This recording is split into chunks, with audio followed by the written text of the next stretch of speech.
hace 2000 años, la Biblia profetizó que el mundo quedaría finalmente controlado por tres instituciones, o podríamos llamarle tres espíritus que se encuentran detrás de estos tres poderes, que en primer lugar es el poder político, el poder religioso y el poder económico. Son los tres poderes que aparecen en la Biblia como los que van a tratar de confundir al mundo, de llevar al mundo a su propia destrucción, y son los tres poderes que a través de toda la historia han influido más que cualquier otro poder sobre los seres humanos. Y es maravilloso que podamos tener la Biblia, porque no cabe duda que estamos en un mundo actualmente de una confusión impresionante. El mundo está viviendo una incertidumbre, una euforia, una histeria colectiva, un pánico colectivo, que del coronavirus, qué va a pasar. En el Medio Oriente están adelantándose y progresando algunas relaciones entre Israel y algunas naciones árabes.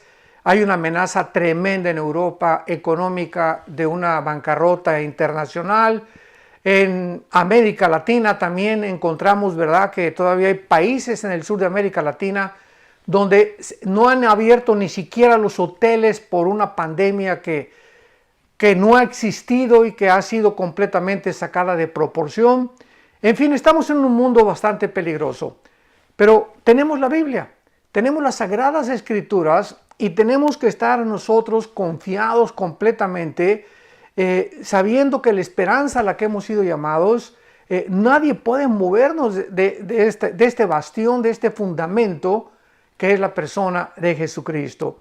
Así que es maravilloso poder venir a la Biblia hoy más que nunca y poder sacar de este maravilloso libro estas profecías que nos van a ir develando completamente las tinieblas, y vamos a poder ver, vamos a poder entender, porque no somos hijos de las tinieblas, somos hijos de la luz.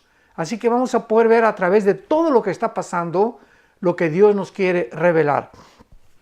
Pero antes de poder continuar y descubrir realmente qué es lo que Dios nos quiere decir con esta ciudad donde se va a concentrar todas las religiones del mundo, va a ser muy importante que vayamos a la raíz. Siempre tenemos que ir a la raíz para ver por qué el fruto está podrido. Entonces, no, las ramas simplemente, ¿verdad?, son la evidencia de algo o un problema, son síntomas de un problema más profundo. Es como las enfermedades.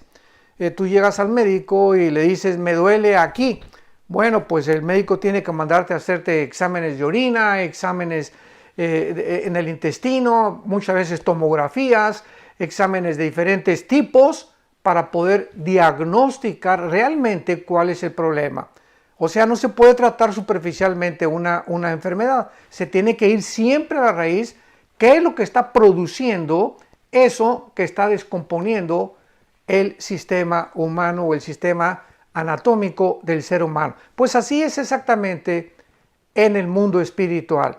Tenemos que ir siempre a la raíz, y es lo que vamos a hacer a través de este estudio maravilloso para poder profundizar realmente en lo que va a suceder en el mundo en los próximos meses o en los próximos años. Dice la Biblia que en primer lugar tenemos que entender que todo esto comenzó en un evento que en el libro del Génesis capítulo 11 se conoce como la famosa historia de Babel. Dice la Biblia en el capítulo 11 del Génesis que entonces, en aquel tiempo, toda la tierra tenía una sola lengua y unas mismas palabras. Y estamos hablando después de un juicio tremendo que mandó Dios, que se conoce como el diluvio universal, que se encuentra en el capítulo 7, 8 y 9 del libro del Génesis.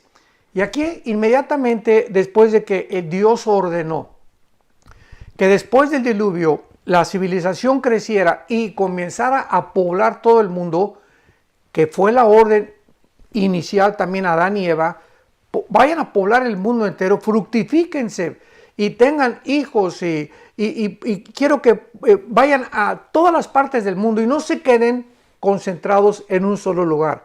Nunca ha sido esta la intención de Dios.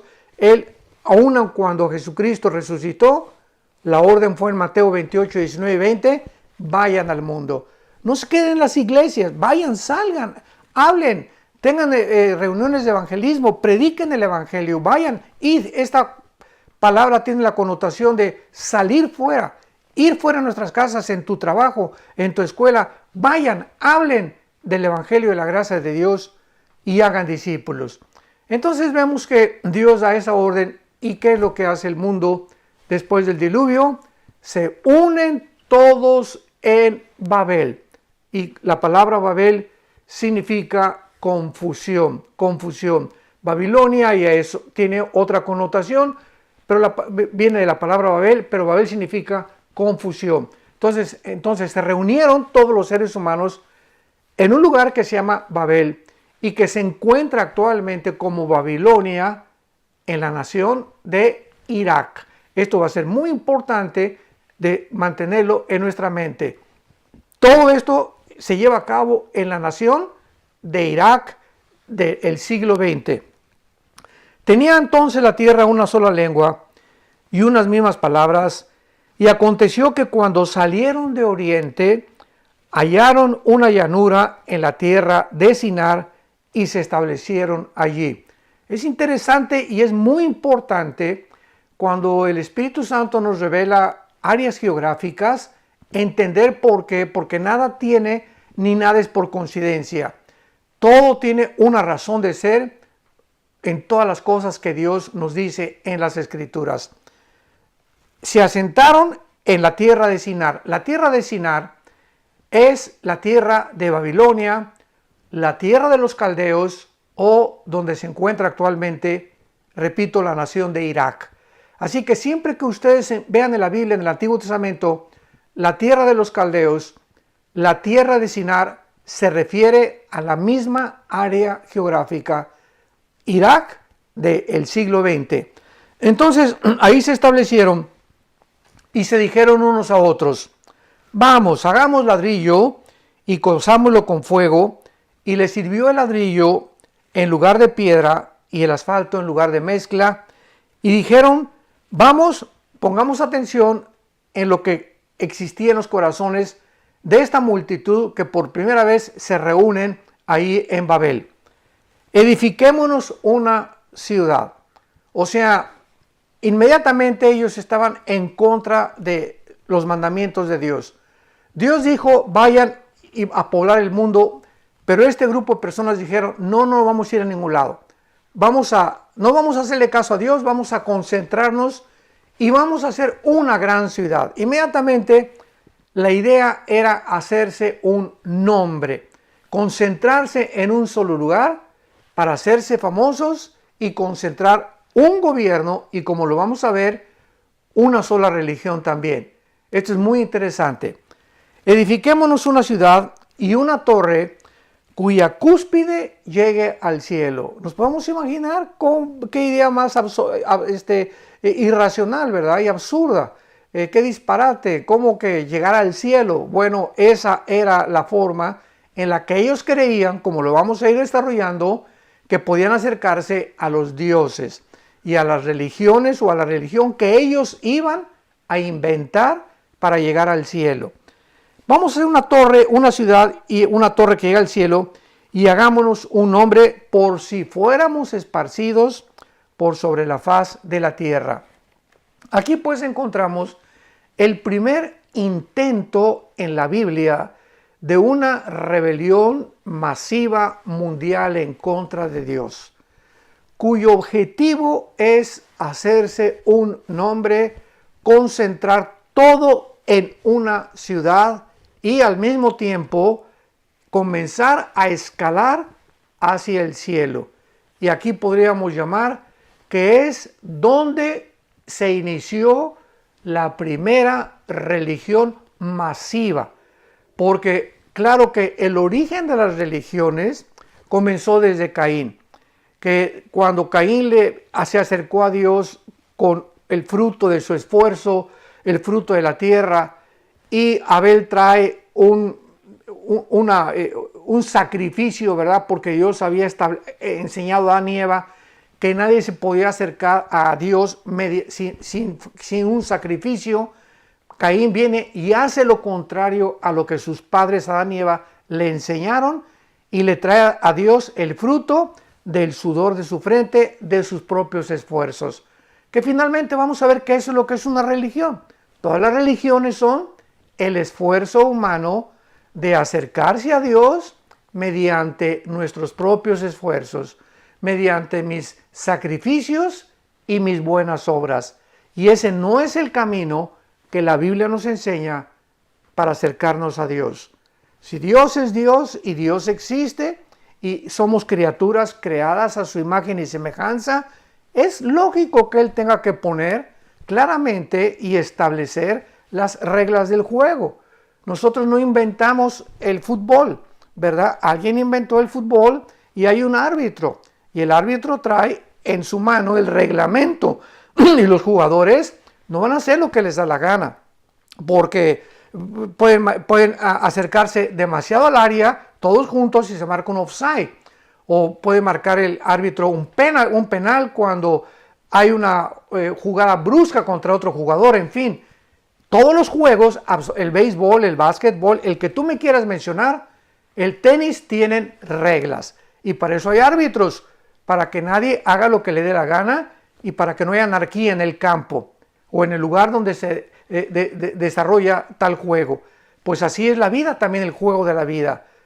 Somos jugadores y nosotros no hicimos las reglas, las hizo nuestro Creador, y Él es el que pone las reglas, y Él es el que cobra los penales, y Él tiene el derecho a cobrar y a silbar el silbato, para que podamos entender que cuando Dios nos silba el silbato y cuando Dios lo toca, nos está diciendo penal, o sea, has cometido pecado, eso no está permitido en el juego de la vida y tiene que haber una sanción. Entonces, todas las cosas en la vida se mueven de esta manera. No nos sorprendamos, Dios es Dios y Él pone las reglas. Muy bien, ahora veamos a continuación y vamos a después profundizar un poco más con la Torre de Babel, que entonces el ser humano siempre ha tratado de concentrar todo, que es precisamente a donde estamos en el siglo XXI, en el año 2020. Ahorita estamos en el mes de septiembre del 2020, estoy compartiendo este estudio en septiembre del 2020 desde la casa de ustedes, y nos encontramos en un mundo donde todas las naciones están tratando de unirse bajo una agenda global. Una cosa es el globalismo y otra cosa es la agenda global. El globalismo es cuando a lo que hemos llegado todos actualmente, porque ahorita hay una interconexión a través de la tecnología y el internet, o sea, nos hemos comunicado unos con otros, todos estamos ya completamente compenetrados. Una nación no podía actuar independiente de su vecino porque afecta al vecino, etcétera, etcétera. Estamos en un globalismo tremendo. Pero la agenda global, de lo cual vamos a hablar mucho después, es un propósito de un grupo de agencias no gubernamentales que están tratando de quitarle a las naciones su soberanía, su Estado-nación. Entonces, no están de acuerdo en que los gobiernos dicten los protocolos, sino que ahora un grupo de empresarios, podríamos llamarle así, o de multimillonarios que controlan absolutamente todos los medios de comunicación. Escuchemos muy bien. Actualmente en el siglo XX, seis empresas controlan todos los medios de comunicación del mundo entero. Radio, televisión, YouTube, Google, lo que tú me quieras mencionar. Y ellos, al controlar los medios de comunicación, dictan los protocolos y le dicen a los gobiernos lo que los gobiernos necesitan hacer o deben hacer. Entonces ya no son los gobiernos los que dicen, bueno, no salgas de tu casa, o ponte un cubrebocas, o haz esto, o haz aquello. No, no son los gobiernos simplemente están recibiendo las órdenes de alguien más arriba. ¿No te has preguntado tú de quién? Bueno, no es del Papa, ¿verdad?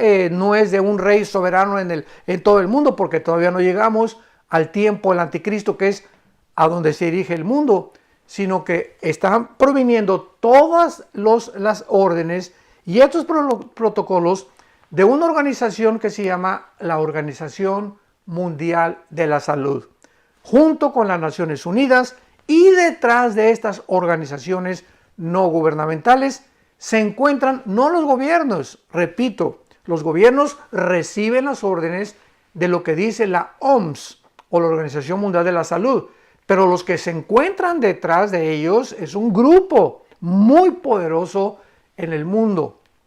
Unos lo han calificado como el Club de Bilderberg, otros los han calificado como los Illuminati, en fin, no vamos ahorita a entrar en eso, pero es muy importante que nos pongamos las pilas y que comencemos a entender que actualmente los gobiernos ya no son realmente, podríamos decir, los que gobiernan el mundo, sino que hay un grupo élite que son los que quieren quitarle a los gobiernos su soberanía y ellos imponer sus protocolos, y de alguna manera que la mayor parte del mundo no se ha dado cuenta, a través de esto se está pavimentando el camino para el surgimiento de un solo gobierno, una sola política, un solo sistema ideológico, de ideología política y un sistema económico internacional, tal como la Biblia lo profetizó hace más de 2600 años por los profetas hebreos.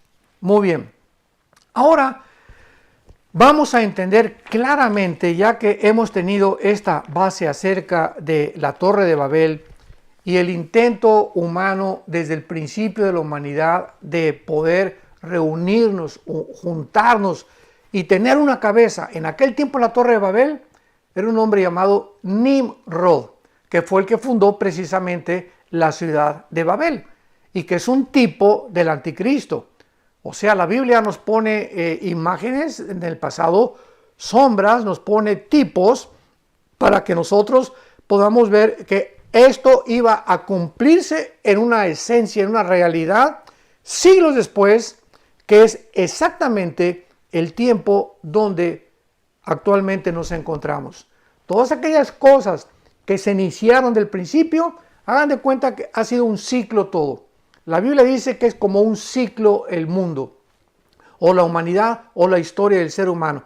Todo tuvo un comienzo en la zona del Medio Oriente, ahí se encontraba el huerto de Adán y Eva, y ha evolucionado el mundo de alguna forma. Hemos llegado al siglo XX, el mundo de la tecnología, del conocimiento, de la bomba atómica, la época cibernética, la gasolina, las televisiones, todo lo que se inventó en el siglo XX, y hemos llegado con toda esa tecnología exactamente al lugar de donde partimos.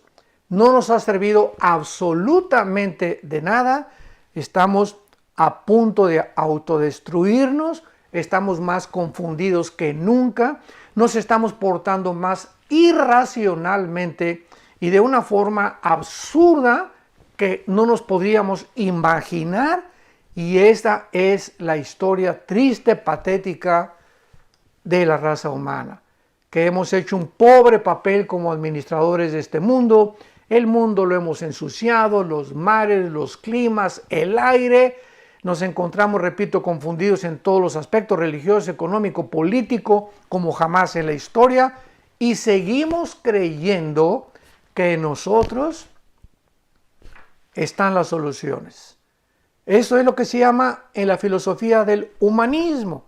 El humanismo no es solo humanitarismo, eso es otra cosa.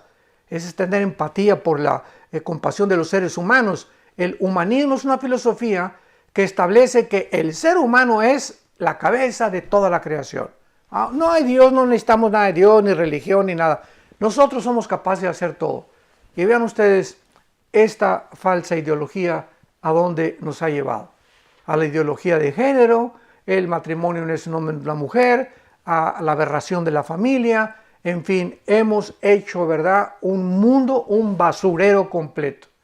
Dios tiene que intervenir, Dios tiene que tocar el silbato, Dios tiene que gritarnos desde el cielo, y ya lo está haciendo con todo lo que está pasando en el mundo, con estos cambios de clima tan completamente absurdos, ¿verdad?, tan extremos. Ahorita me encuentro aquí en la casa de ustedes y ayer estábamos a casi 100 grados de temperatura Fahrenheit. Ahorita bajó el termómetro a casi 50 grados, o sea, de un lado, de ayer a hoy, 50 grados bajó la temperatura aquí en la ciudad de Dallas, Texas. Entonces, ¿qué mundo estamos viviendo tan impresionante? Bueno, vayamos al capítulo 4 del Evangelio de Juan. Cristo, cuando baja del mundo hace 2000 años, Él precisamente no solamente baja a volver a conectarnos con su Padre, a que pudiéramos nosotros volver otra vez a enchufarnos a la fuente de la energía del universo, que es Dios, de donde proviene verdaderamente nuestra energía espiritual, porque solamente puede venir de ahí, no de tomar baños de sol, ni de tampoco ir a las pirámides de Teotihuacán, ni en el ocultismo. La energía verdadera que va a restaurar a la humanidad solamente puede venir de nuestro Creador. Y Dios escogió a su Hijo Jesucristo para que Él bajara del cielo y Él pudiera llevarnos a través de su muerte en la cruz. O sea, aquí está la cruz y aquí estamos nosotros. Y en medio de nosotros están las leyes de Dios. Y las leyes de Dios dice, el alma que pecare, esa morirá. Entonces vamos a ver ahorita con el Evangelio de Juan y la mujer samaritana cómo Cristo explica claramente lo que es una religión. Y vemos que una religión es algo que estamos tratando nosotros de hacer por brincarnos el reglamento de Dios mediante nuestros propios esfuerzos. Queremos llegar a la cruz, que implica la salvación, mediante nuestros propios esfuerzos. Y esta barrera que está entre tú y entre Dios, que se llama el pecado, nadie ni una religión lo puede quitar de en medio, más que la sangre preciosa de Jesucristo. Y cuando alguien trata de poder acercarse a Dios brincándose el sacrificio de Cristo, es cuando llamamos, es una persona religiosa, porque está intentando por sus buenas obras, inventando, pues yo voy a cumplir con mi religión, o voy a hacer sacrificios, o voy a dar limosnas para que Dios me pueda aceptar. Y lo vamos a entender claramente. Entonces Cristo baja al mundo para quitar esa barrera que nos separaba de Dios y mediante su sangre unirnos. Podemos llegar hasta la cruz por el camino que Cristo abrió con su sangre. Esto es lo que Él quiso decir en Juan 14:6. Yo soy el camino. No hay manera de venir a mi Padre, dijo Jesucristo, más que a través de mí. Cualquier otro camino que el hombre trate de usar para poder llegar a Dios es un camino que parece derecho, pero es un camino de muerte. Muy bien. En Juan capítulo 4, Cristo tenía una cita. Esto es importante. Cuando Jesús vino al mundo, Él traía un programa, traía un calendario de todos los días lo que Él tenía que hacer. O sea, Jesús no vino independientemente de su Padre, precisamente para mostrarnos en su humanidad la importancia de nuestra dependencia diaria de Dios. Y como humano Jesús, eso fue lo que nos quiso enseñar. Él no vino a hacer su voluntad. Él lo dijo una y otra vez. Yo no vengo a hacer mi voluntad. No vengo a usar mis poderes independientemente de mi Padre. Vengo a hacer 100% lo que mi Padre me diga. Entonces, aquí en este capítulo 4 de Juan, dice la Biblia en el versículo 3, Evangelio de Juan capítulo 4, versículo 3, que Jesús salió de Judea y se fue otra vez a Galilea, que es el norte de Israel. Allá en el norte, casi en frontera con Siria, es lo que se conoce como la región de Galilea. Y dice la Biblia, y le era necesario, vean ustedes lo que dice, era necesario pasar por Samaria. O sea, ¿por qué dice el Espíritu Santo que era necesario? Porque estaba en su agenda. Ya estaba programado Jesús que ese día era una responsabilidad de él que tenía que ir a Samaria. Y Samaria es la parte en medio de Jerusalén. Entonces, en su camino a Galilea tenía que pasar por Samaria. Así lo había programado su padre. ¿Y por qué era tan importante que Jesucristo pasara por Samaria y se detuviera en Samaria, como lo vamos a ver con una mujer que estaba sacando agua de un pozo? Simplemente porque los samaritanos no se consideraban realmente judíos 100%, y los judíos no querían tener nada con los samaritanos de amistad, porque cuando vino la cautividad babilónica, muchos judíos se mezclaron con otras naciones. Entonces, los judíos no los consideraban 100% puros de pedigrí, o sea, de pura sangre. Entonces, cuando los judíos querían ir a Galilea, le daban la vuelta a Samaria, pero no querían pasar por Samaria. Repito, por el racismo. Ahí está el racismo que había ya, étnico, entre un grupo y otro grupo. Cuando de alguna forma pues tenían sangre judía, pero habían mezclado con otras naciones. Entonces Cristo a eso vino precisamente, ¿verdad? A romper todas las barreras del racismo y a mostrarnos de que no hay negros, ni morenos, ni blancos, etcétera, etcétera. Todos somos seres humanos creados a la imagen y semejanza de Dios, y el color de nuestra piel no implica que seamos de otra raza. Todos somos raza humana, amarillos, blancos, negros, cafés, etcétera, etcétera. Entonces, esta fue una de las cosas por las cuales Cristo tenía que pasar por Samaria. Ahora bien, al llegar a Samaria, la cita de Jesús era a las 12 del día. Dice la Biblia que entonces vino a la ciudad de Samaria junto a la heredad que Jacob dio a su hijo José. Y estaba allí el pozo de Jacob. O sea, Jesús llega a un área geográfica donde muchísimos siglos antes, el padre de las 12 tribus de Israel había estado ahí presente en ese lugar, por lo cual se le bautizó con el pozo de Jacob. Entonces Jesús, cansado del camino, se sentó ahí junto al pozo, y era como la hora sexta. Por eso sabemos que eran las 12 del día. Esto es lo interesante. ¿Por qué Jesús llega, atraviesa Samaria, número 1, número 2, llega puntual? Porque era la hora en la que el Padre le había en su calendario agendado para que también estuviera a esa misma hora. Porque a las 12 del día iba solamente una mujer a recoger el agua, porque era la hora de más calor. Ahora bien, las mujeres normales, las que no eran inmorales, ni prostitutas, ni adúlteras, o sea, las de la High Society o las bien portadas, iban a recoger el agua temprano cuando no había tanto sol. Entonces, esta mujer, la samaritana, era una mujer que lo vamos a ver más adelante, llevaba 5 maridos. O sea, ya se había casado 5 veces. Y además, con la persona con la que estaba viviendo, cuando Jesús la encontró, era su amante. O sea, vivía en amaciato. Era una mujer completamente inmoral. Y por eso, pues las mujeres, las que se consideraban muy santitas, pues iban temprano, y ella tenía que ir a las 12 para escapar del bullying y de la crítica y de las amenazas que le pudieran lanzar. Y por eso Jesús tenía la cita no con las que se hacían buenas.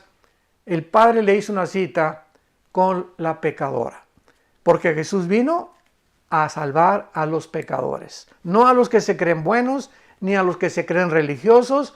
Vino a salvar a los que reconocen que hemos pecado, que somos pecadores delante de Él y que no tenemos ninguna forma de poder cambiar nuestra vida más que a través de lo que Él hizo en esa cruz. Muy bien. Entonces Jesús se acerca, llega cansado con la mujer y le pide agua de beber. Y entonces Cristo usa el lenguaje del agua para poder introducirse a la vida de esta mujer. Y le dice en el versículo 13, respondió Jesús y le dice, cualquiera que beba de esta agua volverá a tener sed. O sea, esta mujer, ¿qué es lo que estaba representando?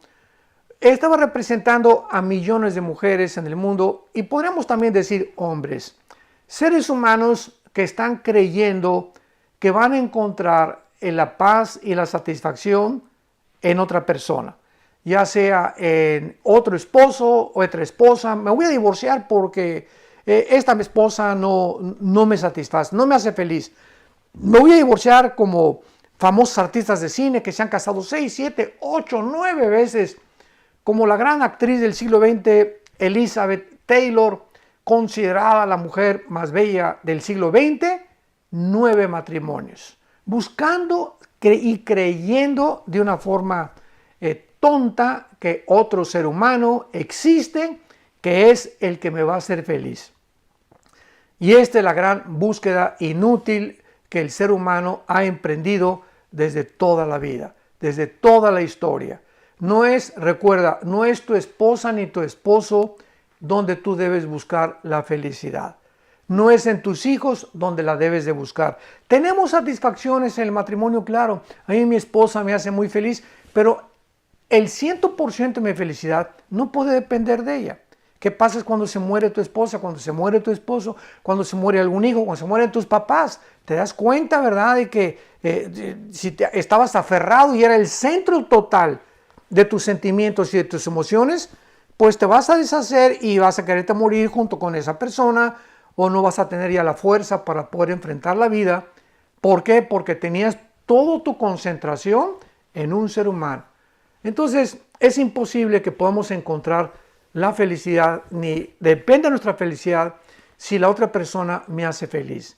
A mí me hace feliz, escúchame muy bien, a mí me hace feliz la relación que tengo con Dios.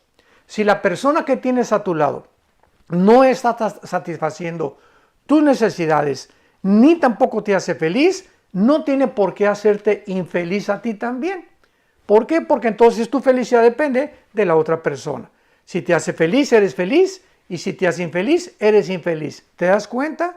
No dependemos de nadie, tenemos que depender directamente del Creador. Podemos estar rodeados de personas que nos quieren hacer infelices, pero si yo estoy conectado a la fuente de energía, entonces nada ni nadie de los que están a mi alrededor me va a lastimar, ni me va a amargar, ni me va a quitar mi paz, ni tampoco mi felicidad, porque yo dependo 100% de mi Creador. Muy bien. Entonces, cuando Cristo le dice a la mujer que le diera de beber y la mujer le da el agua, al decirle Jesús, mujer, dame de beber, pero cualquiera que bebe esa agua volverá a tener sed. O sea, cualquier ser humano que crea que en esta vida va a encontrar la felicidad, no la va a encontrar. Siempre el dinero. Ya lo buscaste, ya lo tienes. Ya tienes a 3 esposas, ya tienes a 10 amantes, ya tienes poder, ya eres político, ya eres senador, ya llegaste a ser presidente de la República, ya llegaste a ser el rey de Persia, y vamos a descubrir todos los seres humanos que cuando alcancemos lo que creíamos que nos iba a hacer felices, es cuando lleguemos a la cúspide de la montaña o del progreso o del éxito, donde ahí es donde nos vamos a sentir las personas más solas y más abandonadas del mundo, aún rodeados de 1000 personas a nuestro alrededor que te pueden exaltar y aplaudir y reconocer y fulano de tal, etcétera, etcétera. Este vacío con el cual nacimos, nada ni nadie lo puede llenar más que Dios. Entonces es hasta que lleguemos a esta conclusión, a esta madurez espiritual, cuando vamos a descubrir realmente el propósito y el sentido por el cual nacimos. Cualquiera que bebe esa agua volverá a tener sed. Mas el que bebiere del agua que yo le daré, dice Jesús a la mujer samaritana, no tendrá sed jamás, sino que el agua que yo te voy a dar, dice Jesús, será como una fuente de agua que salte para vida eterna. Cuando Jesús entra a la vida de un ser humano, tu vida se convierte como una fuente. O sea, que estás continuamente sacando, ¿qué cosa? Sacando la energía, el gozo, la paz, la felicidad, que desde adentro tiene que venir hacia afuera para que podamos bendecir a las personas de nuestro alrededor. Y total que cuando ya la mujer se da cuenta que Jesucristo, para terminar, es un profeta y que realmente es una persona diferente porque siendo judío se atreve a acercarse con ella, ya entonces le dice la mujer, le dice Cristo, llama a tu marido, lo hace de una forma satírica, llama a tu marido, versículo 16. Y entonces ella le responde, yo no tengo marido. Y Jesucristo le contesta, tienes toda la razón. Versículo 18, porque tienes 5 maridos y el que ahora tienes no es tu marido. Esto es dicho con la verdad. Y la mujer inmediatamente le dice, pues tú eres profeta, ¿verdad? Y entonces la mujer, notemos esto, ¿qué verdades tan grandes hay en la Biblia? Esta mujer, siendo una mujer rechazada, amenazada, criticada en el mundo en el cual ella se desenvolvía por su forma inmoral en la que ella vivía, pues era como una prostituta, ¿verdad?, del siglo XX, y Jesucristo, el Hijo de Dios, se acerca a ella, al mismo tiempo que ella era como era religiosa, porque ese es el centro de nuestro estudio. Vamos a entender lo que es la religión. Era una persona religiosa, o sea, vamos a encontrar en la vida personas que pueden tener 3 amantes, o a lo mejor tú que me escuchas tienes un amante, 2 amantes, pero el domingo te persinas y cuando pasa alguien te persinas y te echan agua bendita y te consideras pecador. Bueno, eso ni te consideras una persona que pues no soy tan malo como los demás, pero tengo mi religión. Eso es lo que es un religioso, una persona que cree que con cumplir con ciertos mandamientos o con ciertas reglas o con ciertas ceremonias ya tiene la absolución de Dios, pero al mismo tiempo puede robar, puede transar, puede defraudar, puede cometer adulterio, puede ser homosexual, etcétera, etcétera, porque la religión es simplemente su barniz. Entonces la mujer le dice a Jesucristo, nuestros padres, Juan capítulo 4, versículo 20, le dice a Cristo, mis papás adoraron en ese monte y ustedes los judíos dicen que debe adorarse en Jerusalén. O sea, es la misma condición y situación en la que el mundo se encuentra. ¿Cuál de todas las religiones es la verdadera? Ustedes dicen que los evangélicos, ustedes que los mormones, que los adventistas, que el islam, que los musulmanes, que el hinduismo, todo el mundo tiene su religión. Y como dicen muchos, todas las religiones llevan a Dios. ¡Cuánta ignorancia! Porque es ignorar la Biblia. Entonces, esta mujer tenía el problema que tiene existencial del ser humano, casi 5.500 años, ¿verdad? Ha tenido este transcurso, este desarrollo del ser humano, buscando en las religiones llenar el vacío con el cual nacimos. Y entonces Jesucristo, después de que ella le dice, es que ustedes acá y ustedes allá, Jesús le dijo, y esta es la clave, mujer, créeme que la hora viene cuando ni en ese monte, ni en Jerusalén, ni en la iglesia mormona, ni en la iglesia evangélica, ni en la iglesia católica, cualquier persona puede ser protestante o puede ser católico, o puede ser musulmano, puede ser hindú, y el hecho que tú tengas una religión no te hace cristiano, ni tampoco puedes creer, adorar al Dios verdadero simplemente porque asistes a tal o cual iglesia. Entonces, ¿cuál es la respuesta que Jesucristo al bajar del mundo nos trajo? Yo no vengo a fundar ninguna nueva religión. El cristianismo no es una nueva religión. El cristianismo es una relación personal, orgánica, viva con alguien que volvió a vivir después de estar muerto en una cruz y resucitar a los 3 días. Esto es lo que es el cristianismo. Cristo no vino a traer otra religión de las miles de religiones que hay. Él nos vino a reconectarnos, a darnos el secreto de cuál es realmente nuestra condición y en la que nosotros comprendamos que no son las religiones las que salvan, ni tampoco todas las religiones llevan a Dios. Porque, escúchame bien, para terminar, si las religiones fueran la forma de acercarnos a Dios, una pregunta muy importante que tú tienes que contestar: ¿por qué entonces Cristo tuvo que morir en una cruz y abrir sus manos? Si las religiones pudieran salvarnos, ¿por qué el Hijo de Dios tuvo que morir de una forma despiadada, cruel, sanguinaria, de manos de pecadores en una cruz? Dios hubiera dicho: mijitos, pórtense bien todos,